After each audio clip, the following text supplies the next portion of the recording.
हरि ओम नारायण हरि। आप सब लोगों का मेरे YouTube channel spiritual walk with मैत्री में सकारात्मक रूप से हार्दिक स्वागत है। आप सब लोग स्वस्थ रहें, व्यस्त रहें और खूब मस्त रहें, क्योंकि मस्त रहेंगे तो स्वस्थ स्वतः ही रहेंगे। तो आज मैं जो आपके साथ चर्चा करने आई हूँ वो संतों की बात है। एक सन्यासी, एक महात्मा क्या सोचता है, कैसे रहता है, उसके ऊपर थोड़ी चर्चा करने आई हूँ। हम एक बाबा जी को जानते हैं। वो अब तो इस अपने शरीर की यात्रा पूरी करके और निज धाम जा चुके हैं, लेकिन हमें उनका साथ बहुत लंबे समय तक किया।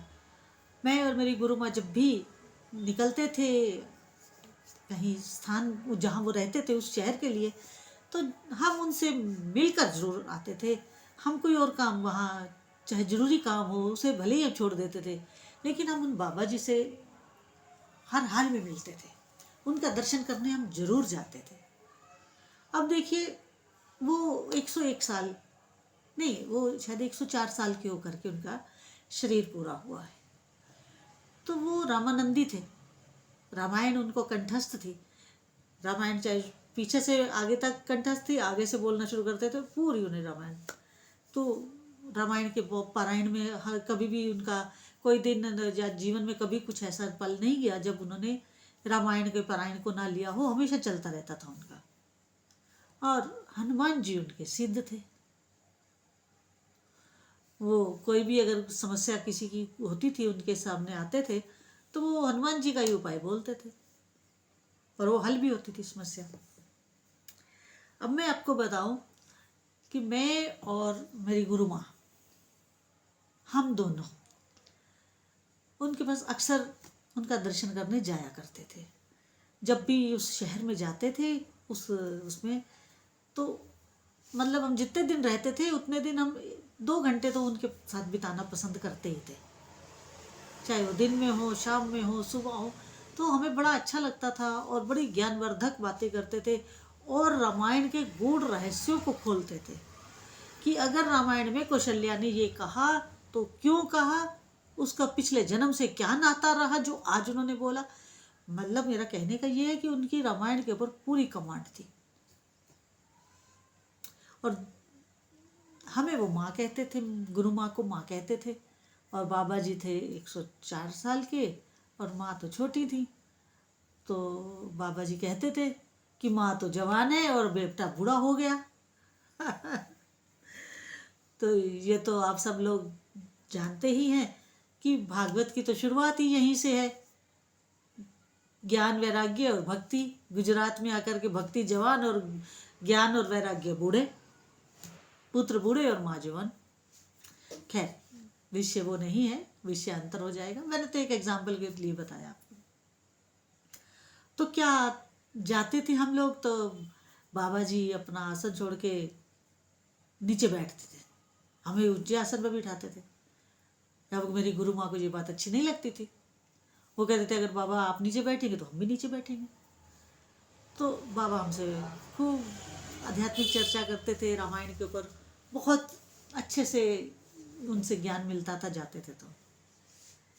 तो एक बार वो बताने लगे, कहने लगे, हम लोग गए तो, कि बाबा जी जब हमारी तरफ बैठते थे तो जो उन्होंने अपना मंदिर बना रखा था वो उस तरफ उनकी पीठ हो जाती थी, उस तरफ बाबा जी की पीठ हो जाती थी और मुंह बाबा जी का हमारी तरफ होता था और हमारा जो मुंह था वो उनके मंदिर की तरफ होता था। तो जब हम उठकर आने लगते थे तो बाबा जी कहते थे माँ अब मेरी पिटाई होगी। क्यों होगी? माँ पूछती थी उनसे, गुरु माँ, कि क्यों होगी पिटाई बाबा? कह रहे इसलिए होगी कि मैं हनुमान जी की तरफ पीठ करके बैठ गया,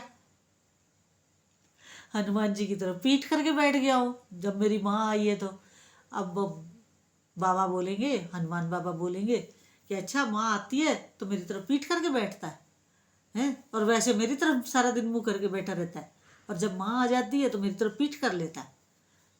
तो मैं आपको संत के भाव बता रही हूँ कि देखिए संतों के कैसे कैसे भाव होते हैं। राम जी उनके ईष्ट, हनुमान जी उनके सिद्ध, क्योंकि वो अपने आप को हनुमान जी राम जी के सेवक थे और ये अपने आप को बाबा अपने आप को हनुमान जी का सेवक बताते थे। ईष्ट उनके हनुमान भगवान श्री राम ही थे, प्रभु श्री राम थे। तो कह रहे मैं अभी माफी मांग लूंगा। तो अब देखिए,